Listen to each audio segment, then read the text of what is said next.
if you haven't traveled outside of the country you live in, I mean, there's nothing wrong with that, but I feel you're missing out. You really are missing out.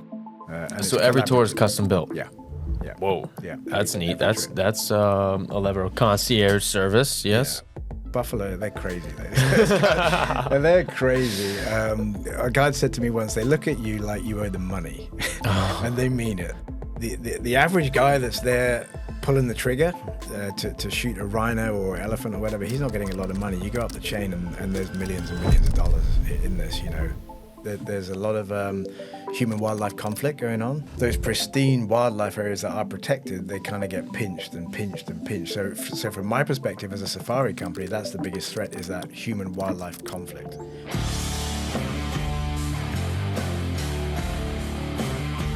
Hello, all you beautiful people. Welcome back to Talkin St. Pete, the podcast where we talk to amazing movers and shakers, business owners, artists, all kinds here in the greater St. Pete area. I'm very excited to introduce today's guest. Before I do that, I want to let you know that this podcast is sponsored by Bogden Homes at Keller Williams St. Pete. So if you know anyone in the greater Tampa Bay area here in Florida that's looking to move, needs to sell, or maybe they just need a landscaper, find our information in the description below. We're more than willing to help. And now on to our amazing guest. I have John Harvey, the founder of Opulent Africa. He does tours and safaris in Africa. John, welcome to the show. Thank you very much for having me on, Ryan. Appreciate it. Yeah, super stoked. You know, I was telling you right before that I always have a lot of questions in my mind, and there's like that little quick moment before we start that before we can ask and start jamming. But so you're doing tours in Africa. Absolutely, yeah. You're taking people from St. Pete. And dropping them in Africa. Yeah. Okay. Absolutely. So when did that start for you? How did that come to be? I have been doing this for about 20 years. The company started. Locally, maybe 6 years now. So we're a tour operator. We specialize in crafting tailor-made itineraries for people. And like you say, we put the whole trip together and deliver people an experience in Africa. So that's what we do. Well, that's really cool because when Africa's been on my bucket list for a long time. Yeah. I actually have all my shots. I'm ready to go because I was in the service. So I had 3 trips, 3 different times I was supposed to go to Africa. Probably not the best of places that you're taking people to, but they got canceled last minute because we were going to take care of bad guys. But that's Africa's a whole continent. You know, why do you? This is like an off tangent, but this is how my brain works. People say Africa like as if they're like saying, "Oh, I'm going to Asia." Yeah.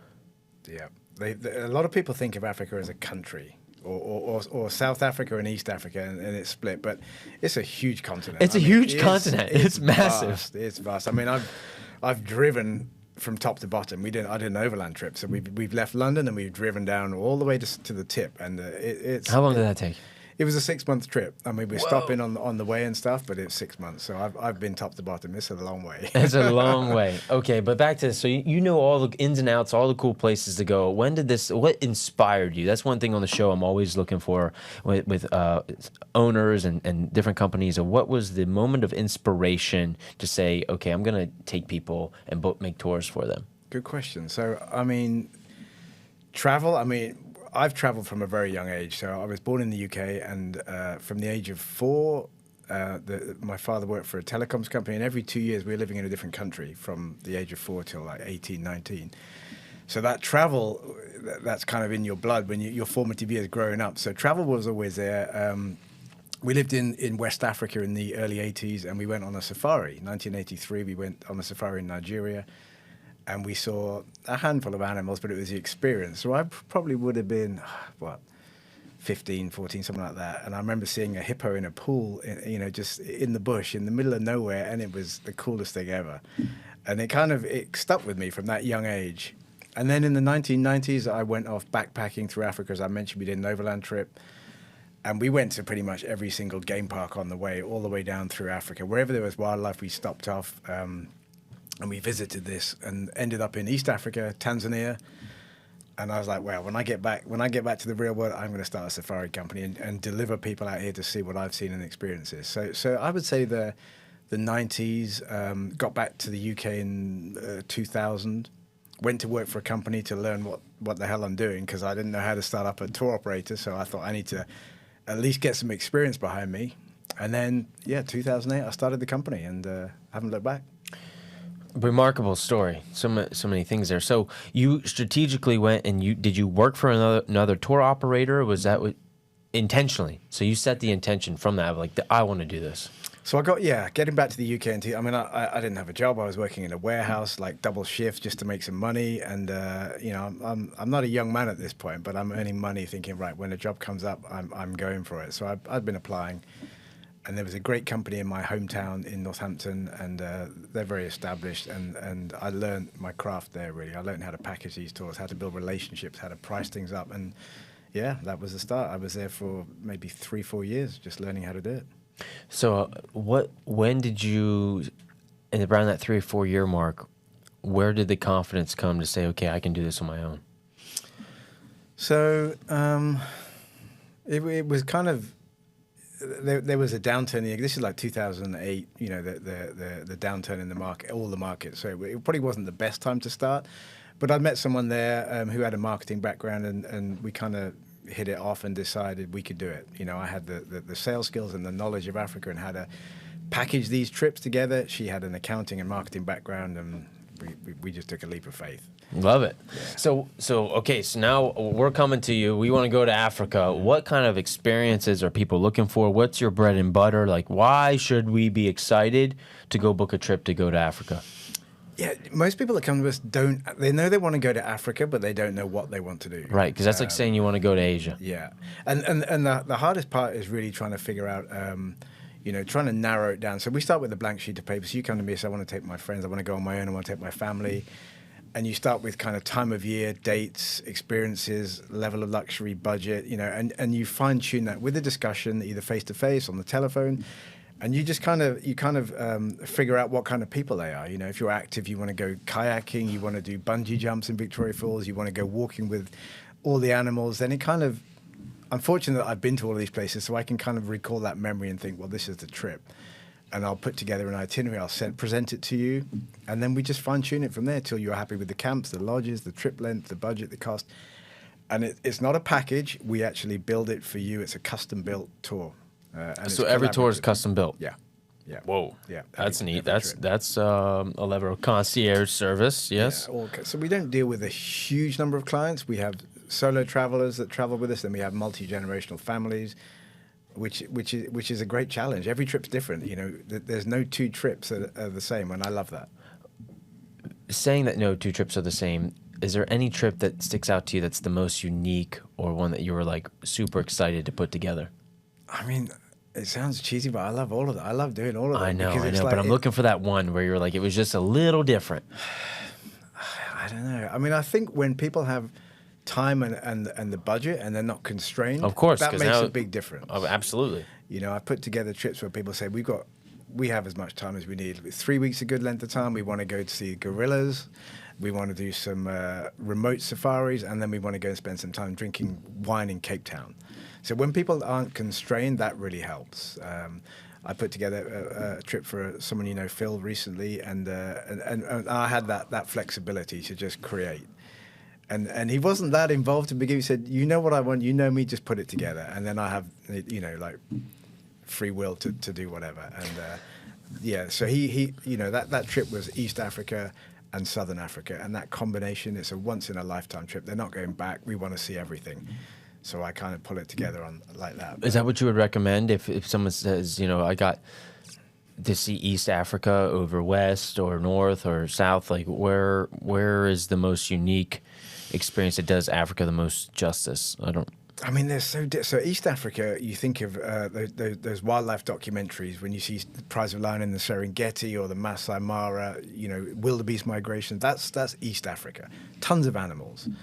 When you come down to Southern Africa, somewhere like Botswana or Zambia, there's very few tourists. You're off the beaten track. You can go for walks with a guide, just you and a guide. I mean, I've been on foot. You come across leopard and elephant and buffalo and rhino, and they're pretty close.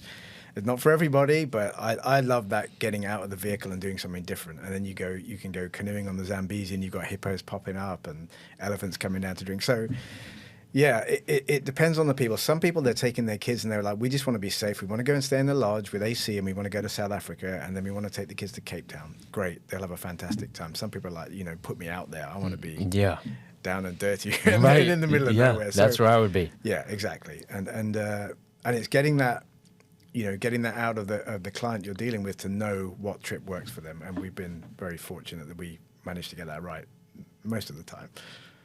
What's your favorite trip since you've been to Africa?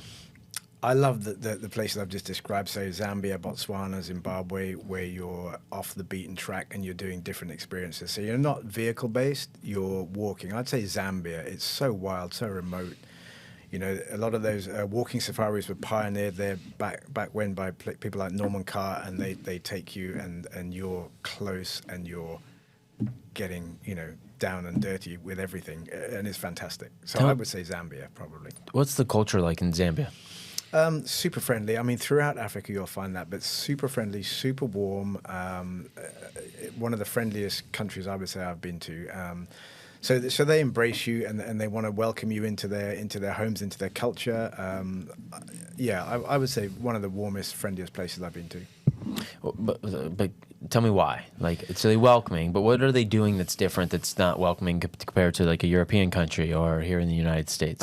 I would say maybe that's not unique to Zambia. I think most of these places where we take people in Africa, and I think it's because they have so little, they don't have the trappings of success or wealth, things that we may take for granted. Some of them don't even have clean water.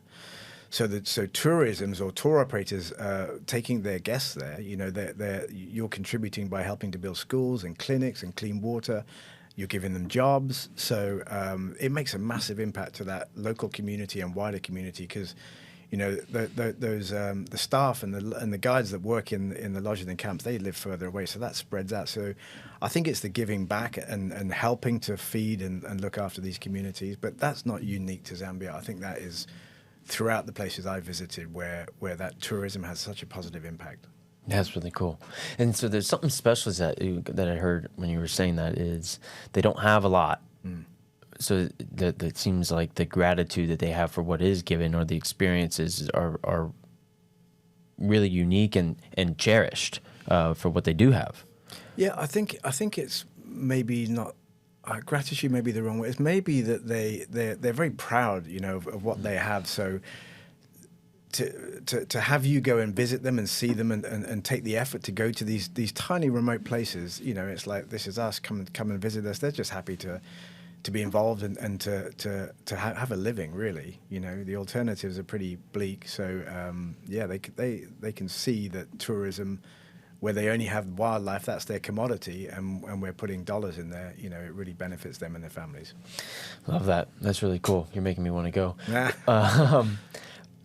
What's like, so you said from a luxury standpoint or wildlife, like from an adventure standpoint, what are some of the cool things we can do there? So for adventure, I would say, when you go on safari, typically you're focusing on game drives, early morning and late afternoon game drives. The animals are more active the cooler times of day. So early morning, late afternoon game drives. You're in a vehicle, open-sided vehicle, and you get super close to the wildlife. They're very comfortable with the vehicles, so you drive up to a pride of lion or cheetah on a kill, and you get close, almost touching distance. They're very comfortable with that. If you were to get out of the vehicle, it's a totally different story. They're not comfortable at all. It would change in an instant. So the primary means to see wildlife is in a vehicle. It feels safer because you're in a vehicle. Yeah, so I'm just thinking about getting out when you're saying that. You don't get out. You don't get out. You don't get out. No. And then, so when you are out of a vehicle, you go on a walking safari now. So you're on foot from the beginning now, and you're with a guide, armed park ranger and a guide, and you're walking in single file. And you will come across all the same animals, big five. So when I refer to big five, lion, elephant, buffalo, rhino, and leopard, you come across these animals. So you would think maybe a predator is the ones you want to steer clear of. Buffalo, they're the guys you want to avoid. Because they charge after you? Yeah. So most of the big cats, they will see you first and they will disappear. You won't even know they were there. They're gone. Yeah, because they're pretty senses are so. Buffalo, they're crazy.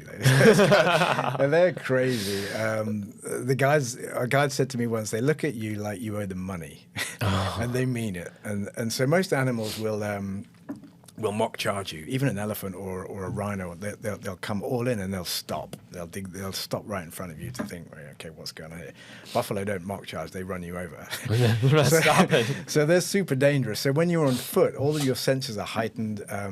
That's a real sense of adventure. But you're with super qualified, experienced guides who know what they're doing. They do this day in, day out. They're not putting you in danger. You listen to them, you stay in line, and you're safe. We never have any incidents with that. So walking safari, I've mentioned canoeing, kayaking. One of the great things to do really is go gorilla trekking in Uganda, Rwanda. It's the only part of the world where mountain gorillas survive in the wild. So if you see a gorilla in a zoo, that'll be a lowland gorilla. Mountain gorillas do not survive in captivity, sorry. So you have to go to Rwanda, Uganda, or the Congo to see mountain gorillas. There's about 1,000 of them left. Oh, wow. I mean, they're pretty well protected. So that population has actually increased since I've been in business, maybe from 700-800 to 1,000. But you go gorilla trekking, that's an experience. You trek through the forest with your guide and your park rangers and your wardens, and then when you get to the gorillas, you're in amongst the family.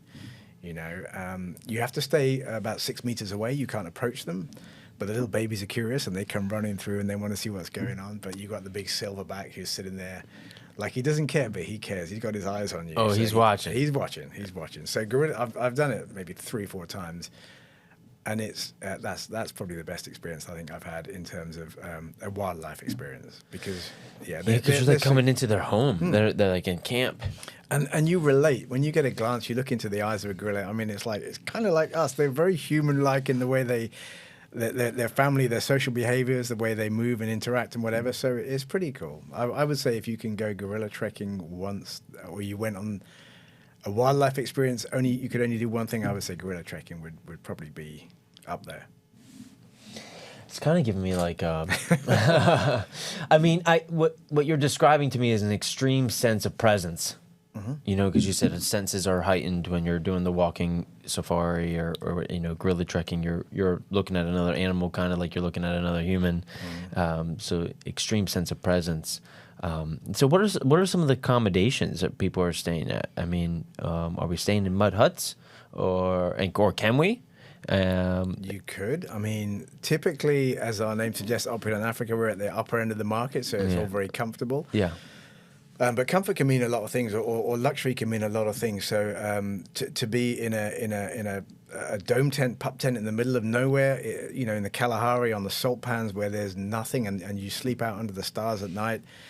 I mean, that's a luxury experience because not everyone can get to do that. But typically, most of the lodges and camps are pretty vast suites built on raised decks overlooking the savannah or the bush.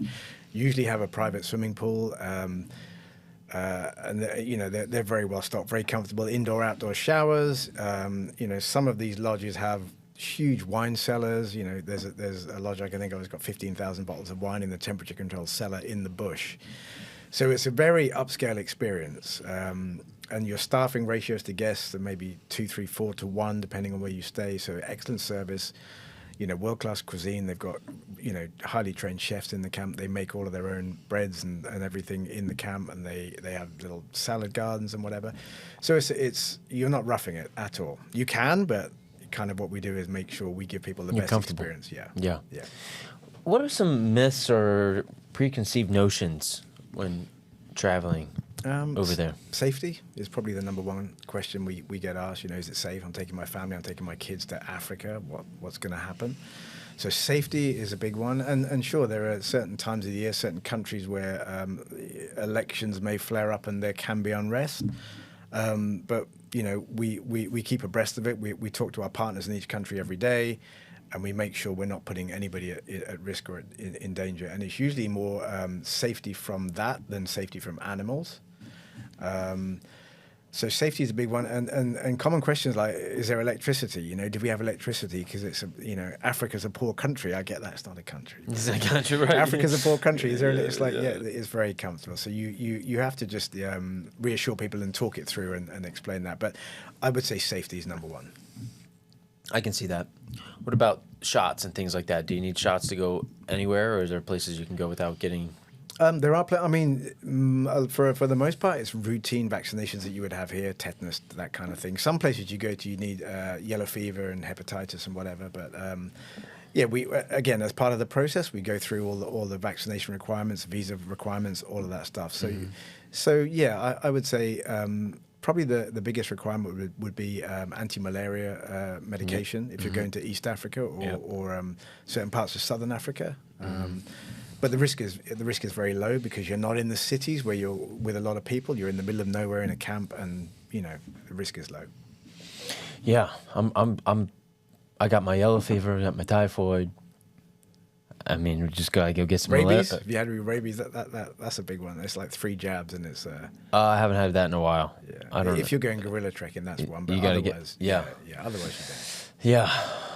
I'm ready, John. You're ready? I'm ready. Let's get a trip planned. Yeah. No, it's really cool. So, how did you end up in St. Pete?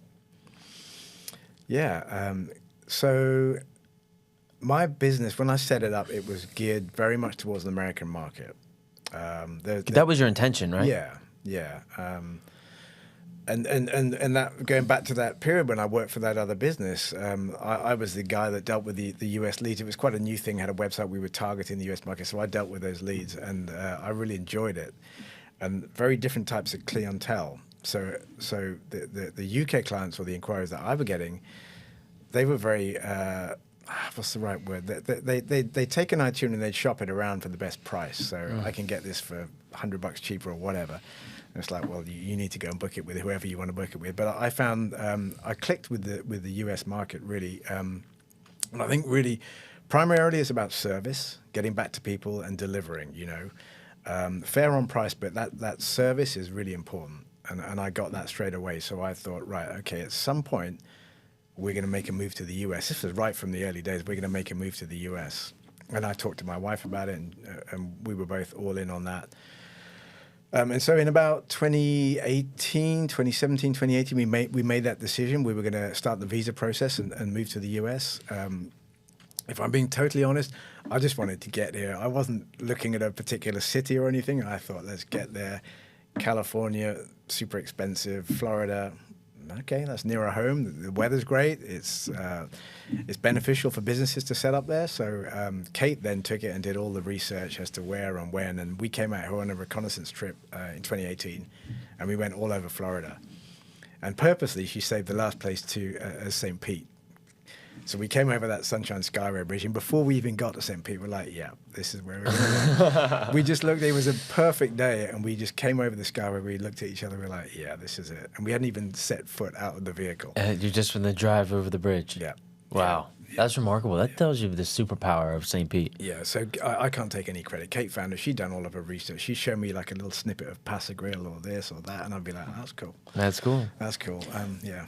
Well, for you coming from traveling the world in all parts of Africa to to highlight St. Pete without even having to get out of the car, that says a lot. I feel like. That's pretty superficial. We just saw paradise. You've got the water. I love being by the water. It's sunshine, and it just kind of looked like this is where we could live without even knowing. But to back up from that, Kate had done a lot of research, up and coming. Right. So yeah, I'm very happy to be here. We're happy to have you. I'm happy to be here too. I love this city. One, because it's allowed me to have all these great conversations with people like you, right? Yeah. So, where do you think? Where's the future for like your business and tour guides and just the environment of travel in Africa? Because I feel like there's some bigger development that's starting to happen in parts of Africa, and I know I'm saying it as if it's a country, but there's some. How many countries are in Africa? Do you know? 50 off the top of my head. Yeah, there's a lot. So I don't know. Do you stay up to date with the news that's happening there? I'm just trying to get a feel for like what do you think that the future looks like for travel and then also the economic area of Africa. Yeah, I think as long as the wildlife can remain protected, and that's the biggest issue. That there's a lot of human wildlife conflict going on. Population expanding, and then those pristine wildlife areas that are protected, they kind of get pinched and pinched and pinched. So from my perspective as a safari company, that's the biggest threat, is that human-wildlife conflict. And what happens on the fringes of that, where you have maybe villages or whatever, and this is a good thing. For example, over the last 10 years, the elephant population in, say, Botswana or something has exploded. It's increased massively. So you go back to like the 70s, 80s, when the poaching was ridiculous and it was out of control. So now that population has increased. The actual area that's protected can't really support them, that number of animals. So they start to go into the farms on the fringe, and it causes a problem with the conflict. Now, those farms weren't there before. It would have been a wildlife corridor, and they would have come and gone. Now they're there. Suddenly there's a block. Mm-hmm. So that conflict is there. I don't know what the answer is, but that conflict is there. So really, as long as there are protected areas and money goes into the right places, and you have anti-poaching units, and the villagers need to benefit from that as well. So it may seem an easy and a quick solution to hunt an animal or to take an animal for whatever market, but if we can somehow replace that with this is your community, you're a part of this, and you will benefit from tourism, park fees, whatever. I think that's number one, is to protect the wildlife areas, benefit the local communities, so you eliminate that conflict. The bigger picture, I don't know. I mean, that's a tough one, really. The stability in the countries varies a lot with who's in power and what their agenda is, really. But there's a lot of dollars for tourism, and I think that's a good thing. And there's also a lot of private investment that go into some of these areas, where there's a Singita reserve in Tanzania, on the west coast, and it's privately owned by a US hedge fund billionaire, I believe. And he puts his own money into that, and he has his own poaching team of people, and he protects that with his own money. And you can go and stay at the lodge; it's fantastic. But that's a great thing. But unfortunately, there's corruption, so the money doesn't always get to where it goes. I don't know how that can be eliminated. So we just have to keep doing what we do. We support as much as we can, and try and keep these areas protected. So it sounds like proper tourism does help. Absolutely. And conservation. Absolutely. How bad is poaching still?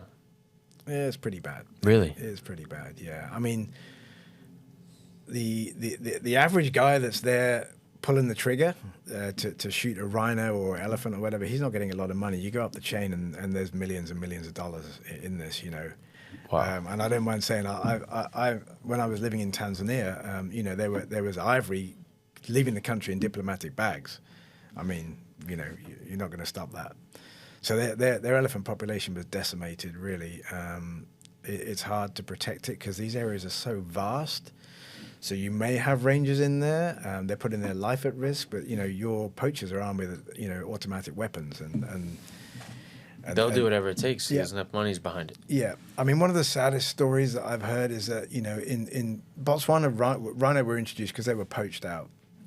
So what happens with to try and combat this, they'll dehorn the rhino and they'll try and protect them. So there's no horn on the rhino. There's no need to go after it. Now the poachers will spend days tracking this rhino. It doesn't have a horn, so we're gonna eliminate that so we don't waste time in future. So they're still wiping it out. Yeah.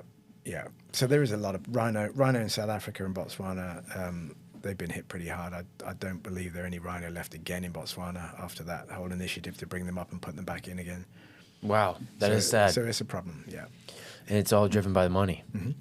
Why do people want the ivory?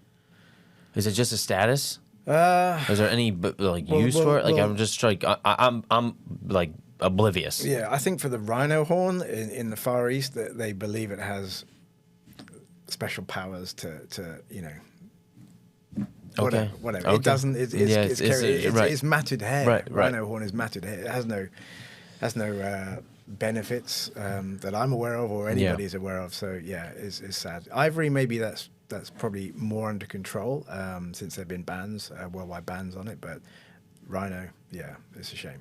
That is a shame. Crazy, and not something that I discuss daily or even think about, right? But that's what's happening. Yeah, and also mountain gorillas, they're in a real conflict area there because of the fighting in the Congo. And that area there, it's a tiny corner of Africa, Rwanda, Uganda, and the Congo, and they're kind of collateral. They're in the way, or poachers have traps, and the gorillas get caught in the traps, or they get shot, or bushmeat, or whatever. So, yeah, it's pretty grim sometimes. Yeah. Wow. No, this is good. Like just having awareness. You need awareness first before you can make change. Yeah, I mean, there's endangered species. There's species that are poached. So you wouldn't think lions are endangered, but they are becoming endangered just because their ranges are cut down. And wild dogs as well, which is one of the most successful predators in Africa. Are wild dogs. They have to have such a vast range, and when you eliminate that, they can't survive. Wild dogs. Wild dog. It's called a painted dog or a wild dog. It's probably close to the coyotes here. Okay. They hunt in packs. They live in packs. And they're the most successful predator in Africa. It's a dog, but they're relentless. They will track. So when you say most successful, meaning what? In terms of the kill. So, for example, a leopard is not a very successful predator, or a cheetah, because a cheetah, let's take an example. A cheetah is very successful in the hunt, but a bigger predator will come and take their kill. So they may have to hunt 5 times to eat. Oh, goodness. So they're just doing the dirty work for everyone. They do the dirty work. Yeah, wild dogs, they're in packs. So they'll have guards probably fighting off. I mean, they have watchers out there watching, make sure no one's getting there. They're relentless. They'll eat something as it's running away. They'll take chunks out of it. Oh, goodness. Yeah, so they're successful, but they need a lot of range. So that's what you mean by successful. In terms of being able to eating. They're eating. That's it. That's what it comes down to. I mean, that's nature at work, right? Mm-hmm. Not everybody likes to see it, but that's what they do. They got to eat. They got to eat. Yeah. Life will do whatever it can to survive. Yeah. It's pretty phenomenal when you see these animals hunting. They're very, very much in communication, and they're very strategic. So, I mean, on these safari, do you get to witness?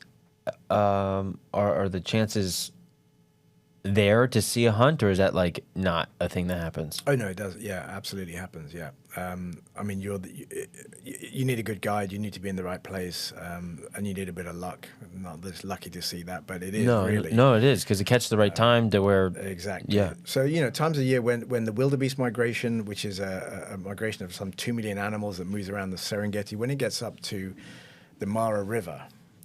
These herds of animals back up and they cross, and you just have prize of line waiting for them to come over, and they'll just take. I think I just saw a video of this the other day. There's like that cliff, and they're falling down the cliff. Yeah. And is it crocodiles that are? Well, you've got the Nile crocodile sitting there and wait. They eat like once a year. Right. This is dinner time. And if you survive the fall or the crocodiles, you get out the other side. Then you got the lions waiting for you. Oh my goodness! But they keep doing it.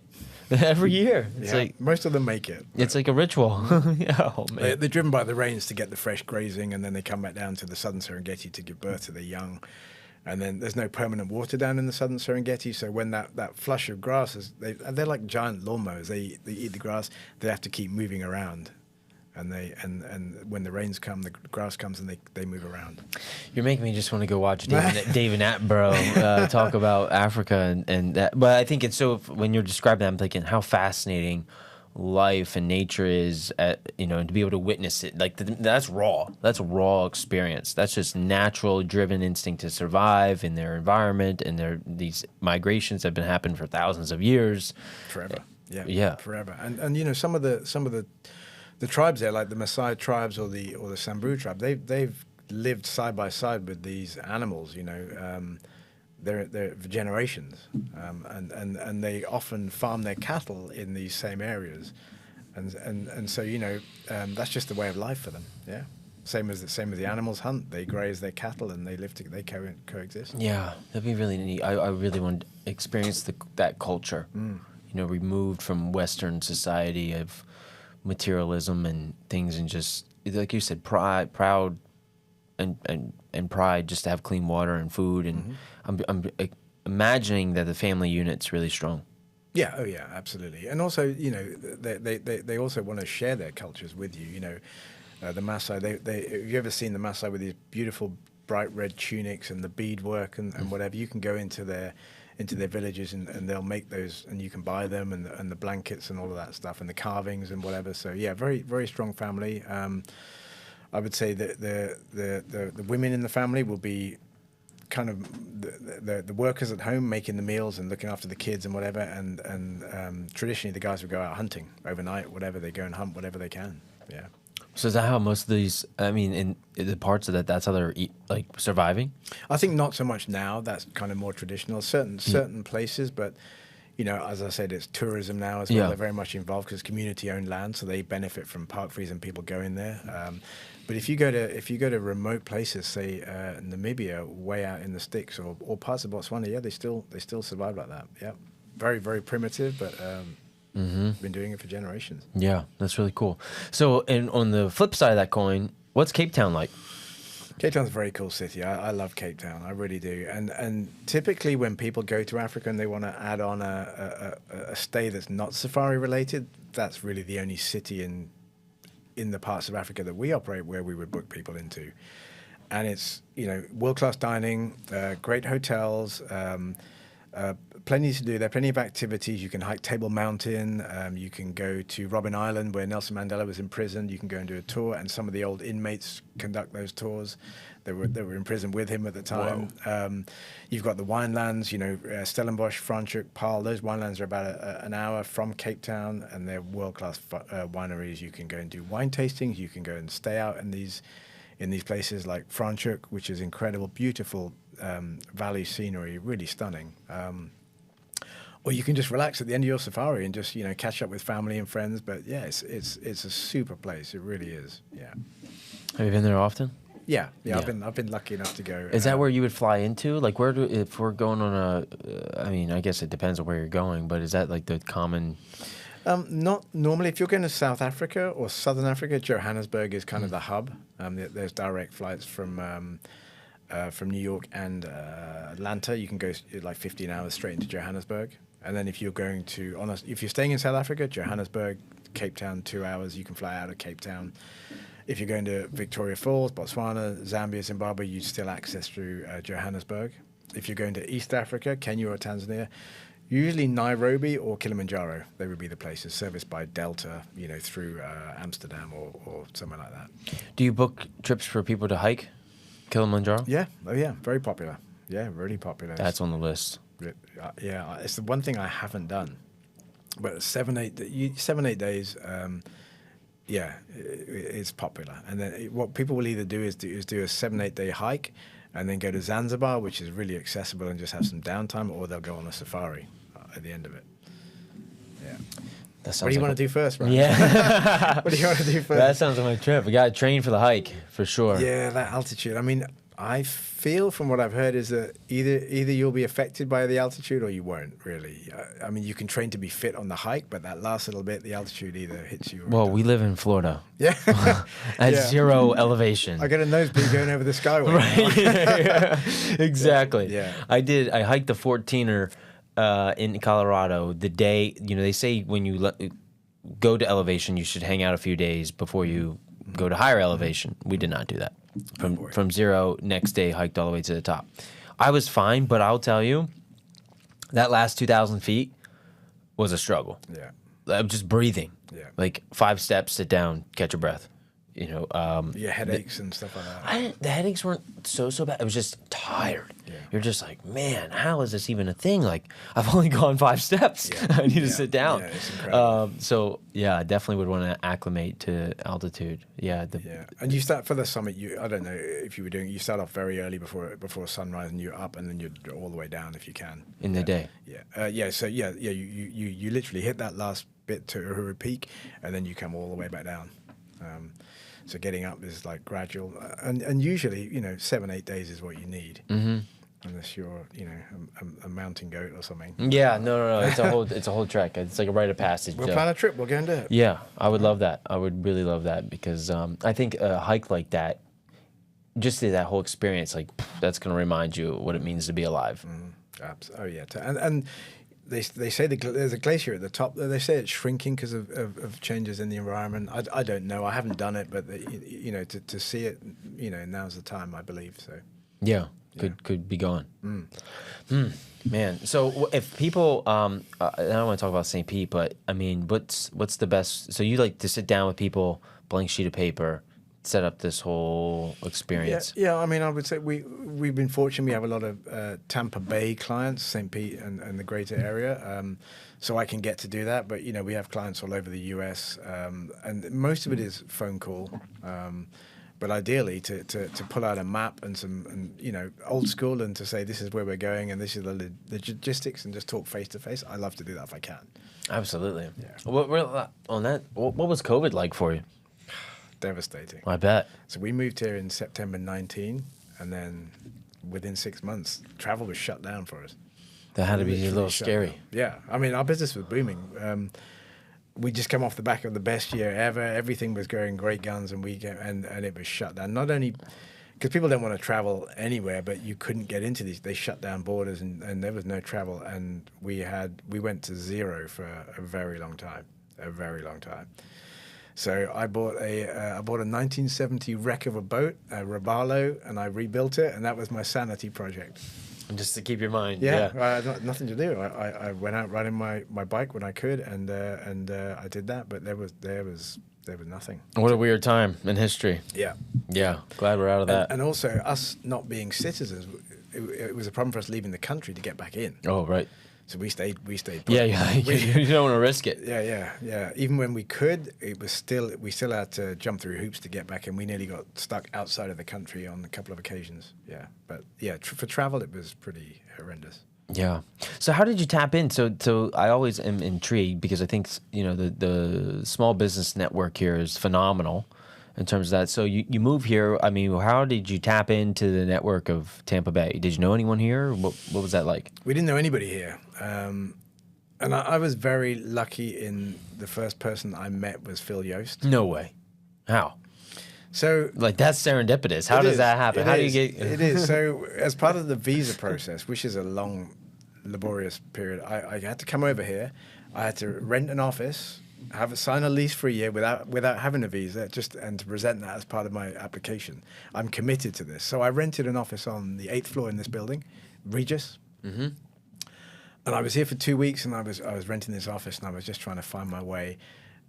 And I thought, this is really expensive, and I've got to do this for a year. So I was just looking around, and it just so happened that Phil had an office he was renting. I can't even remember where I saw the ad, but no one seems to know that it was even a thing. Yeah. So I went down to the 4th floor, and I went in, and I saw Josh, and we started chatting. And the following week, he was going off on safari to South Africa. I was like, no way. Phil was? Josh. Oh, Josh was. Oh, Josh. So this is crazy. Yeah, and I just introduced myself, and I said, you got an office for rent? He's like, have we? He didn't even know. I was like, yeah. I said, yeah, so it must be that one. And so he showed me around. We were talking about Africa safaris. I was like, I'll take it. So I agreed to take it, got back to the UK, got on a phone call with Phil, who was in Tampa. And I said, you got an office for rent? I'll have to take it. And he was like, yep. And I came back out a month later, and I'm renting in Phil's office, and he's been kind of the fast track to introduce me around. We get along very well, and he's been super kind, and he's really helped me. What a remarkable story for you to get connected to the super connector. Exactly. Right. Exactly. The first person I met was Phil. Yeah. Okay, I got it. The rest is history Now from there. Yeah. Yeah. Wow, I don't know, just a serendipity universe, God, whatever. That's crazy. Mm-hmm. That is crazy. Yeah, and I didn't know Phil at the time, so you don't know that. You don't the right. connections, but one of the first things he said is we're going to Africa with you. We'll book a trip. I was like, well, everyone says that, but hopefully we can make it work. Sure enough, he booked a trip, and they went to Africa and introduced lots of his friends and now it's your best, a good spokesperson. Absolutely. So I'm very lucky. Yeah. So is that kind of how it works from referrals? Like people go have an experience with you, and then it's through someone else that they know, and they're right. Yeah, when I was in the UK, we spent a ton on advertising and Google and Bing, online ads, a ton, and you're kind of scattershot approach. And I thought, well, when I come here, we need to change that. So, unfortunately, COVID hit, so we weren't advertising anything. We cut the budget, we did nothing, and I had to rethink how are we going to do this to get back in the game here. And it's that network of people people who've traveled, and it's now all repeat and referral. We don't advertise. We didn't start advertising again. So, we save that marketing budget and put it elsewhere, but it's repeat and referrals. That's incredible. Yeah. No, that's the best. That's the best marketing. Yeah. Oh yeah, 100%. 100%. And it stood us very well. It means you're doing a good job, hopefully. Yeah. What would you say, because I'm going to let you like pitch yourself for a minute, but what makes you different than any of the others, other than your vast knowledge, your experience? I mean, I've heard it all, but I want you to articulate what. So there are a lot of large companies that have been well established, going for a long time. You book a trip with them, I'm sure you'll have a great trip. I don't know, I haven't done it, but I think staying small enough to be able to know all of our clients when they come back, 5, 6, 7 years later. Oh, you went to Botswana. I remember, and you had your kids, and they were with you. And that means a lot to just know what people have done. So next time you're going to give them a different experience. But really, I think one of our key strengths is the partners that we have in Africa, people on the ground. So if there ever is a problem, those people are going to take care of it immediately. So yes, the knowledge. We have a great team of staff. We have great partners. But I think staying small and being able to focus rather than chasing numbers, we need to double the business next year and double the business. You lose touch. And I like to know every single client that I've sent to Africa. It's idealistic and it's not maybe as scalable as it should be, but it works for us. Yeah. Well, you're creating an experience for people, and I at least live where I rather collect experiences over things. Yeah. I only like to get things from the experiences to keep my memory fresh of the experience. Exactly. Right. Exactly. Yeah. I get it. Yeah. And we're at the stage now where the next generation, my mum and my grandparents, my mum and dad went on a trip. We want to go back to Africa and take our kids, and it's like that. To me, that's great. And to be able to remember most of them, I enjoy that. Yeah. Have you been to Egypt? I have. I'm a diver, so I've been diving in Egypt, but I haven't been to see the pyramids. That's on my list. It's on my list. It's definitely on my list. Did you see the new stuff that came out about them? That's insane. What do you, just get a little conspiracy with me. What do you think? What do you think that means? That kind of rewrites everything we know about history. If they don't even, these things go down like almost a mile under the earth, and they're just these 8, whatever they are. What do you call them? They're like kind of pillars, columns. Spiral so for those that don't know, new findings came out using some LiDAR technology of scanning underneath the pyramids to find these columns that go, I think it was 200 meters plus, or it was 800. It was far, deep down underground, and then into these other chambers. These 2 big chambers at the bottom there. And they seem to have identified like spiral staircases that go down there. I mean, what? What on earth? I mean, conspiracy, yes, because people say, no, that technology cannot penetrate the ground that far. But whatever, you can clearly see the scan, so. Let's say it is real. Yeah. So now there's talk of like, were these used as like energy centers? And they weren't like, for at least for me growing up in school, the pyramids were tombs. Right? Is that not what you were taught? That the pyramids were like where the kings and pharaohs were buried? I've never. That's what you're taught. I've never, even before this, I've never thought that. I mean, it just doesn't make sense. No, to me. I know, but that's what you're taught. That's what the history book says. Right? Yeah. Okay, so we toss the history book out and you go, okay, what is this thing?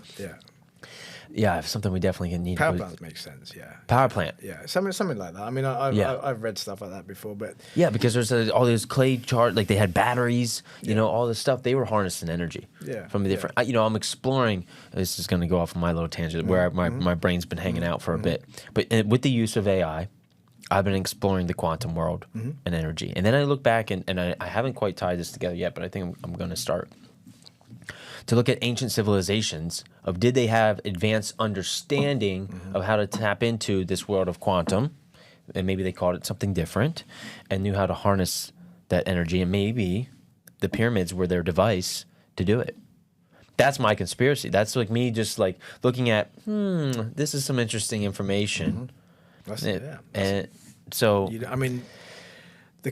The reason I want to go there because the construction of those things is just like mind blowing.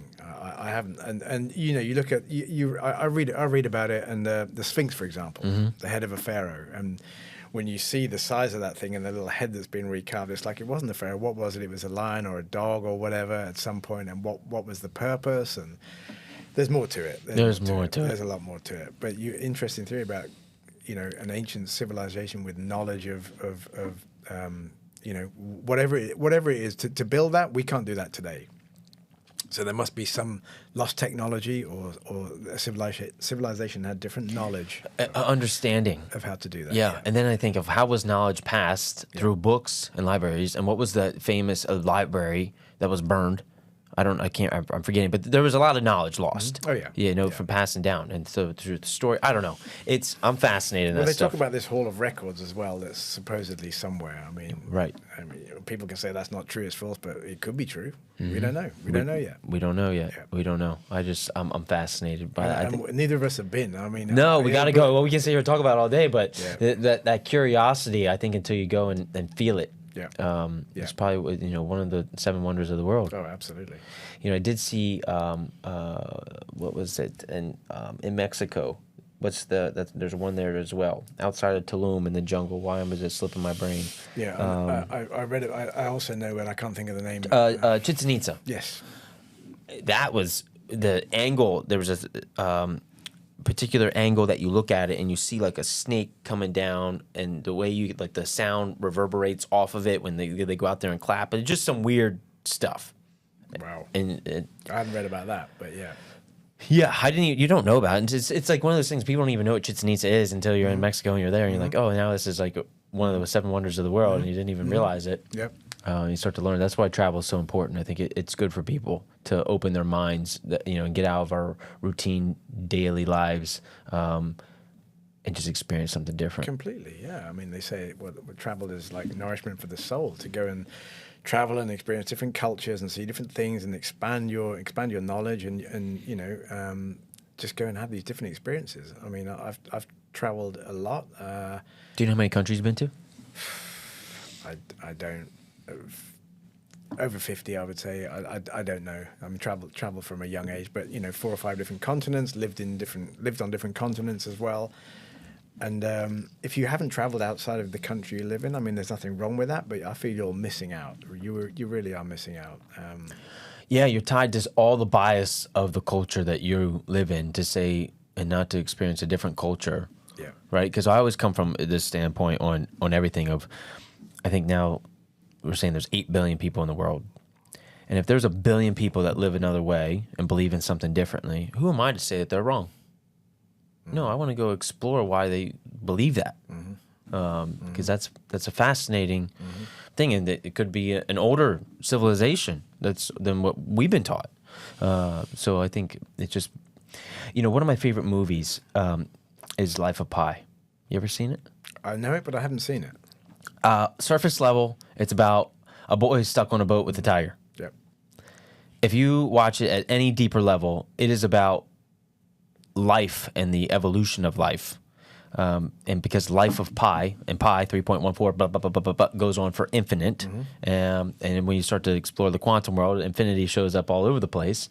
And the author who wrote the book Life of Pi, I think was Canadian but lived in France, had a very diverse, lived all around the world, so had a lot of experiences, and I think he boiled it down into what he interpreted life to be, and then obviously from the book then became the movie. But I got something in my eye. Fascinating story, and from the Hindu culture, because the movie opens up with it was all an act of karma.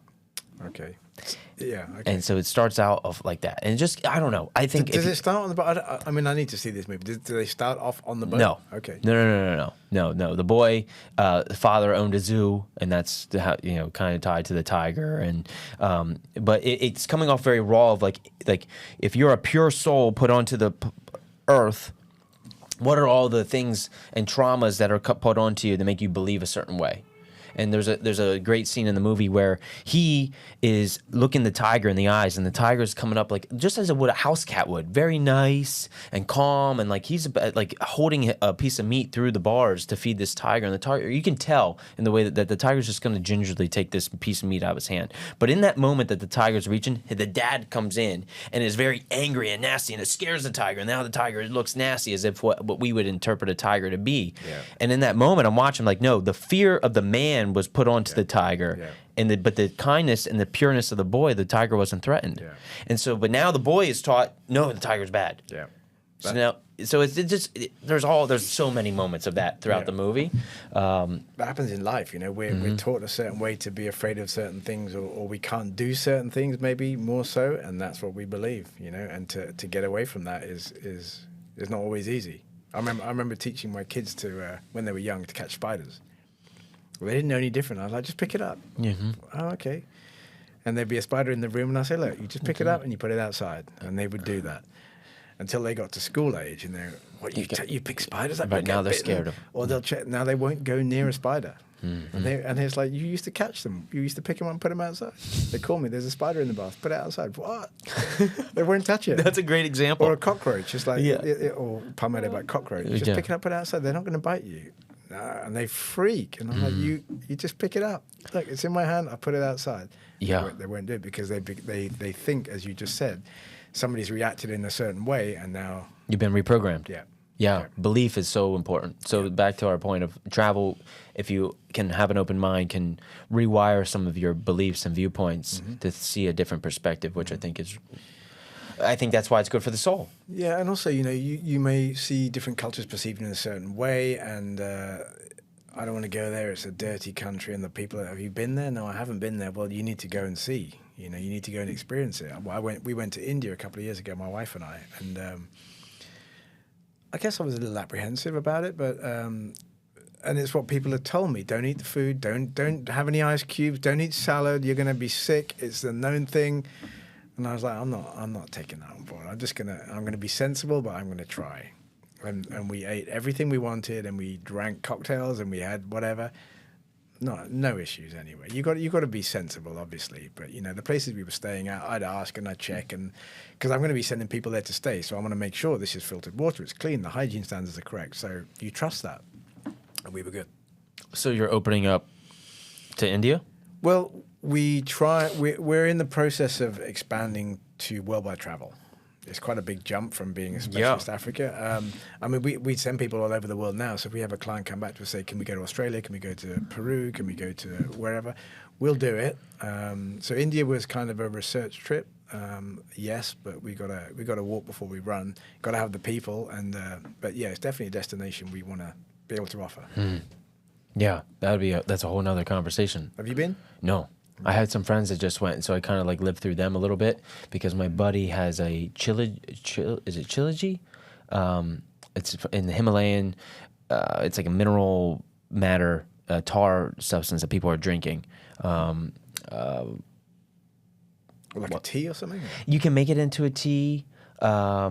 His company is called Chuga.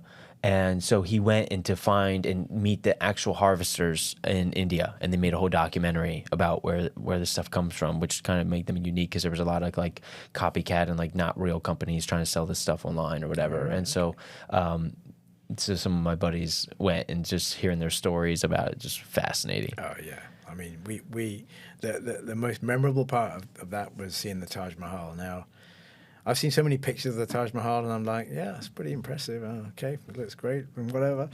When you walk out there, you walk through this grand entrance, and it's very dark, and you just see literally light at the end of the tunnel. It's not a big, long entrance, but as you come out and your eyes adjust, this thing is just like floating in the clouds. It's incredible.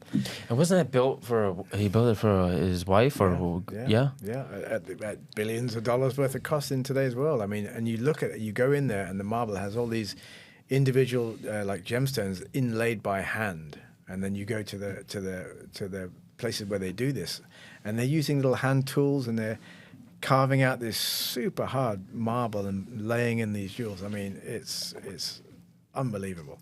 It's amazing what people would do for love.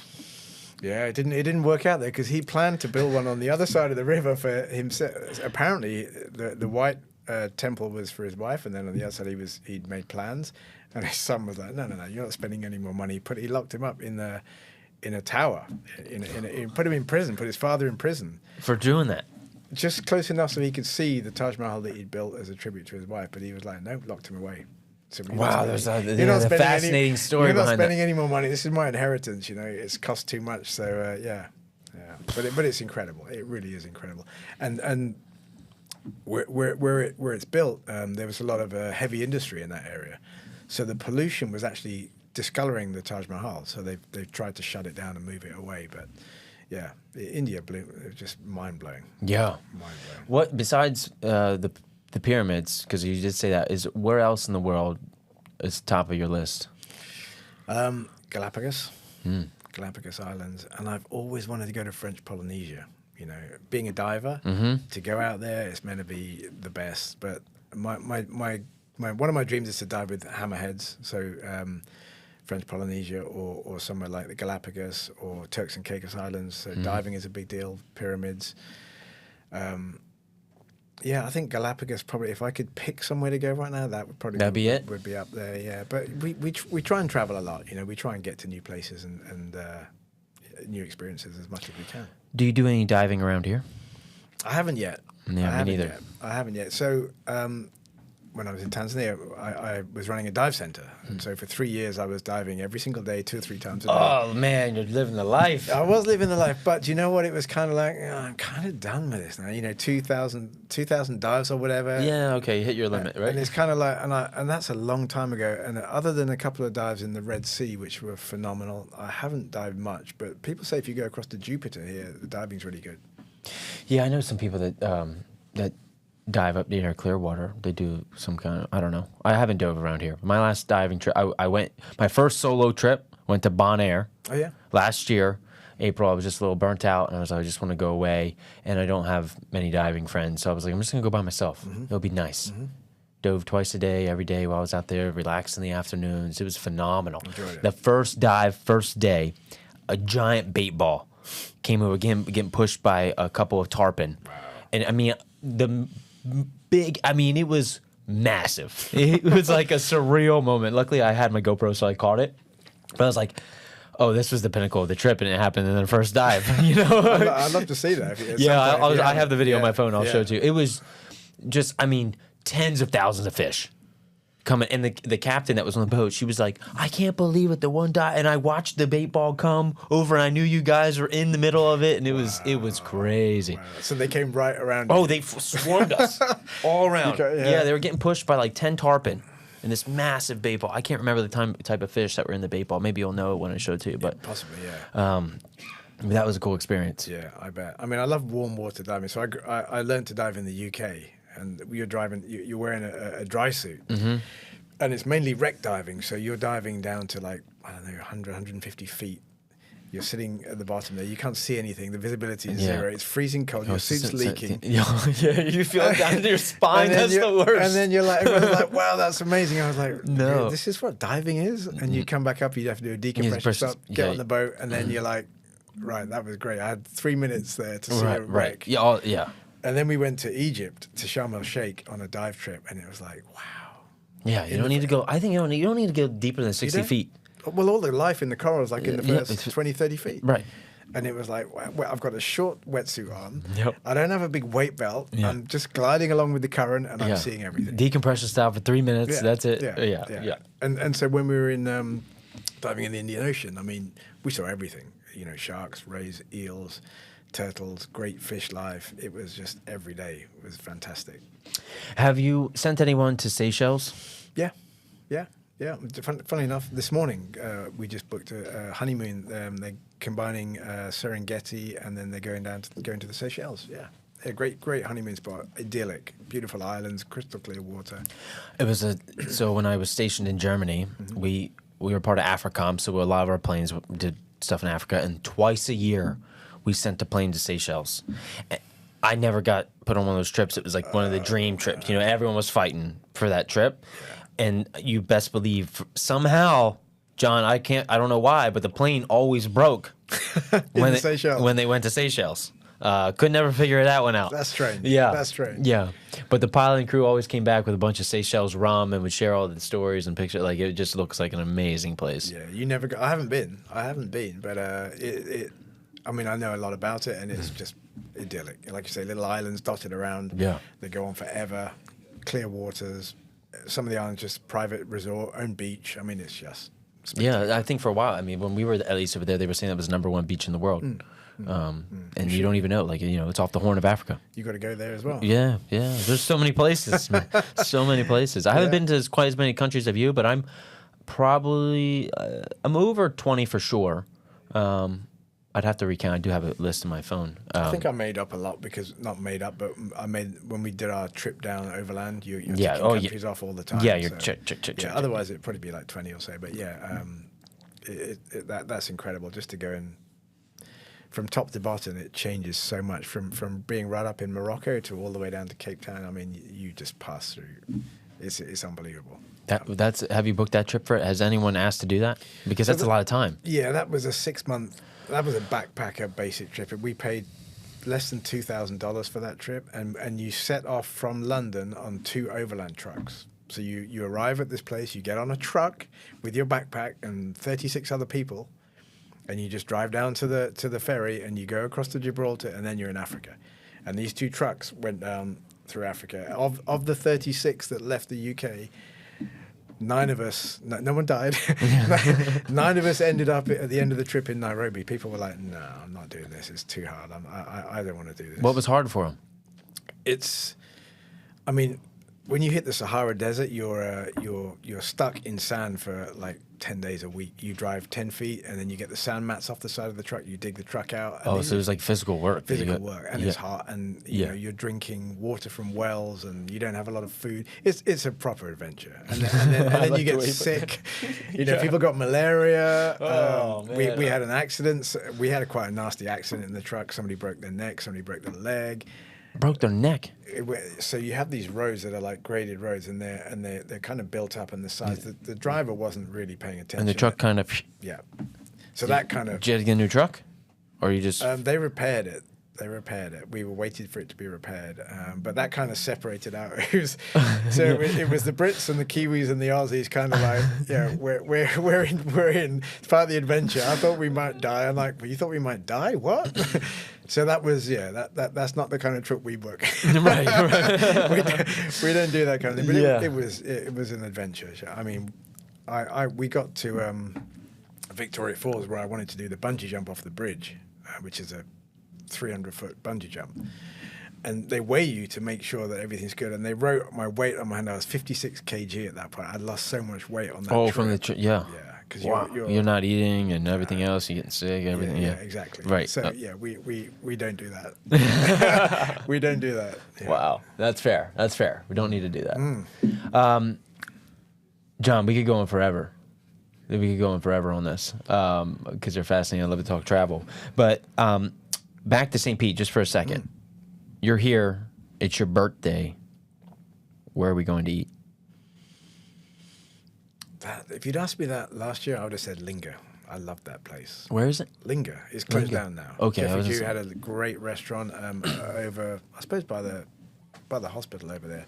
It was our favorite place. We'd be there all the time. Now, where would I go?